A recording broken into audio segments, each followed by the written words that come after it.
Je sors. Peu, mais je sors. Depuis 1 mois, 4 sorties.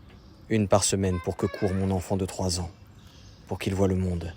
Pour ne pas l'étouffer ni le traumatiser. Un peu de trottinette, un peu de ballon, quelques courses et confiné. Aujourd'hui, les gens sont nombreux dans la rue. Très nombreux.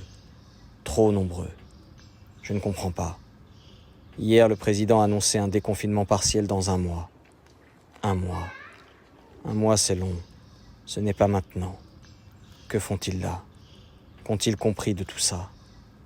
Et si finalement les chiffres marquaient une rechute et que l'on était confiné tout l'été? Toute l'année? Ils me font peur. Et je les hais de se promener. Mais je suis dehors, moi aussi. Ils ont sans doute une aussi bonne raison que moi. Mais ils flânent. Ils n'ont pas d'enfants. Je ne sais pas. Tant de questions, si peu de réponses et la tête me tourne. Le 11 mai, les écoles accueilleront à nouveau les élèves. Mais les restaurants, les cafés, les brasseries et les théâtres resteront fermés. Je ne comprends pas. À 40 dans un restaurant, ce ne serait pas possible. Mais à 30 dans une salle de classe, ça ne présenterait pas de risque. Tant de questions, si peu de réponses et la tête me tourne. Si peu de réponses et la tête me tourne. Le confinement avait pourtant commencé justement par les crèches et les écoles. À l'époque, le 12 mars, le président avait justifié cela dans son discours en disant « Une raison simple. Nos enfants et nos plus jeunes, selon les scientifiques, sont celles et ceux qui propagent, semble-t-il, le plus rapidement le virus. » Mais aujourd'hui, 1 mois après, un déconfinement est annoncé pour le 11 mai. Et il commencerait justement et précisément par les écoles et les crèches. Je ne comprends pas. Si peu de réponses et la tête me tourne. Étienne Javouet, président du groupe francophone de réanimation et d'urgence pédiatrique, nous dit que, concernant la contagiosité, nous manquons cruellement de données. Mais contrairement à ce qui était dit au début de l'épidémie, les enfants ne sont pas plus contagieux que les adultes. Je pense même personnellement le contraire. Mais s'il manque cruellement de données, ne vaut-il pas mieux attendre? On enverrait nos enfants à l'abattoir pour relancer l'économie? On jouerait aux apprentis sorciers avec nos vies par impatience? On nous mentirait? Tant de questions, si peu de réponses et la tête me tourne. Tant de questions, si peu de réponses et la tête me tourne. J'entends dire qu'il y a au milieu de tout cela des guerres de clochers. Que le mari d'une ministre réglerait ses comptes personnels sur fond de décisions politiques qui impliquent des milliers de morts. Je ne sais pas. Le premier tour des élections municipales s'est tenu le 15 mars. 3 jours plus tôt, le 12, la fermeture des écoles et des crèches était prononcée. Le lendemain, le 16, le président annonçait le confinement de toute la population. Mais ne savait-il pas le dimanche lorsque les politiques, appuyés de toutes leurs forces par les médias, nous incitaient à aller voter à grand renfort de l'arme éculée de la culpabilité citoyenne? Ne savait-il pas?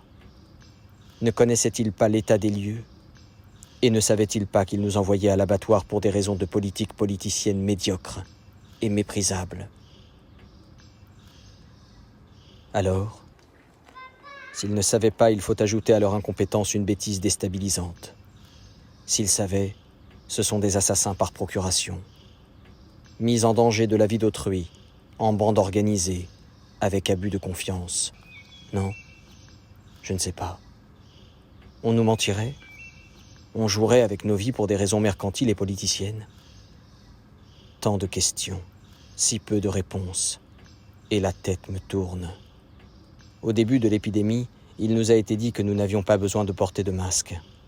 La culpabilité a été ressortie de son tiroir pour inviter les gens qui en possédaient à les donner en pharmacie pour le personnel soignant. Aujourd'hui, les mêmes dirigeants nous disent qu'il en faut et que toute la population doit en porter et devra en porter au-delà même du déconfinement. Alors, savaient-ils? Ont-ils sacrifié une partie de la population pour venir au secours du personnel soignant qu'ils n'ont pas été capables d'équiper correctement? Je ne sais pas. Je pense à ces gens citoyens, responsables, qui ont donné leur masque et qui aujourd'hui n'en ont plus. Que pense-t-il de cette gestion ? Tant de questions, si peu de réponses et la tête me tourne. Je pense aussi au personnel soignant, qui, ironie du sort, est salué aujourd'hui, alors qu'il était snobé, humilié, rabaissé, quelques jours seulement avant cette crise sanitaire. Je revois le ridicule palpable d'une ministre en activité co-animant une émission de télévision. Stop. Quoi? La tête me tourne. Invitée? Non. Co-animatrice. Ancienne ministre. Non. En activité. Une ministre en activité co-animant une émission de télé. Stop. Une ministre en activité co-habillement un combat. Quel crédit accorde-t-on à une ministre vêtue de strass et de paillettes au moment de compter des morts au milieu des champs de bataille? Tant de questions, si peu de réponses et la tête me tourne. Tant de questions, si peu de réponses et la tête me tourne. Des politiques qui ne savent pas, je peux supporter de l'entendre, évidemment. Mais des politiques qui mentent, je ne crois pas que mon entendement puisse le supporter. Et ces médecins qui suffoquent et qu'on applaudit à 20h au balcon alors que les rues sont pleines à 15h.